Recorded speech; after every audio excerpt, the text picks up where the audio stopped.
नमस्कार दीपा स्टार्लिंग चैनेले आपनादेर सबाइके स्वागत। आज के आमी बानाबो निरामिष काँचा कलार तरकारी। खूबई भालो लागे भात बा रुटिर साथे खेते। आपनाराओ खूब सहजे बानिये निते पारेन निरामिष दिने एई रेसिपिटा। देखे नेওয়া যাক रेसिपिटा बानानोर पद्धति। आमी आलुगुलो एकटु बड़ बड़ करे टुकरो करे निয়েছি, একটা বড় সাইজের টমেটো কুচিয়ে রেখেছি, কাঁচা কলাগুলো বড় বড় করে টুকরো করে নিয়েছি দুটো চেরা কাঁচা লঙ্কা। এখন আমি রান্নাটা শুরু করব। কাঁচা কলার এই তরকারিটা বানাবার জন্য কড়াইয়ের মধ্যে দেব সরষের তেল। আলুগুলো প্রথমে ভেজে নেব। তেলটা গরম হয়ে গেছে, আলু টুকরোগুলো দিয়ে দেব। আলুর মধ্যে রং এসে গেছে, আলু টুকরোগুলো ভাজা হয়ে গেছে।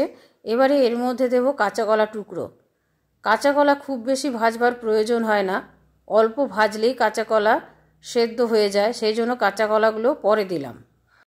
কাঁচা কলাগুলো দেওয়ার পর ভাজা হয়ে গেছে। কাঁচা কলা এর থেকে বেশি ভাজবো না, কাঁচা কলার মধ্যে রং আসার কোনো প্রয়োজন নেই। এবারে কাঁচা কলা আর আলু টুকরোগুলো তুলে নেব। কড়াইয়ের মধ্যে দেবো আরেকটু তেল। তেলটা গরম হয়ে গেলে দেব হাফ চা চামচ গোটা জিরে আর একটা তেজপাতা দু টুকরো করে দেব। ফোড়নটা কয়েক সেকেন্ড ভেজে নেওয়ার পর দেব হাফ টেবিল চামচ আদা কাঁচা লঙ্কা বাটা। বেশি গরম তেলের মধ্যে আদা পেস্টটা দিলে তেলটা ছেটায়, সেই জন্য আদা পেস্টটা দেওয়ার আগে গ্যাসের ফ্লেমটা সিম করে রেখেছি। আদাটা সুন্দর করে ভাজা হয়ে গেল। এর মধ্যে দেব টমেটো কুচোনো, দেব স্বাদ মতো নুন, একই সাথে অন্যান্য মশলাগুলো দিয়ে দেব। দেব 1 ছোট চামচ ধনে গুঁড়ো, 1 ছোট চামচ জিরে গুঁড়ো, পরিমাণ মতো হলুদ, হাফ ছোট চামচ দেব কাশ্মীরি লঙ্কার গুঁড়ো, কালারের জন্য দিলাম, না চাইলে নাও দিতে পারেন, আর হাফ ছোট চামচ দিলাম চিনি। ভালো করে সব একসাথে কষিয়ে নেব। টমেটোটা সেদ্ধ হয়ে গলে গেছে আর মশলার কাঁচা গন্ধ চলে গেছে, ভালো মতো কষানো হয়ে গেছে। এবারে এর মধ্যে ভেজে রাখা কাঁচা কলা আর আলু টুকরোগুলো দিয়ে দেবো। আলু আর কাঁচা কলা মশলার সাথে আরও কিছুক্ষণ কষিয়ে নেব। আগে আলাদাভাবে ভেজে নিয়েছি বলে বেশিক্ষণ ধরে কষাবার প্রয়োজন নেই।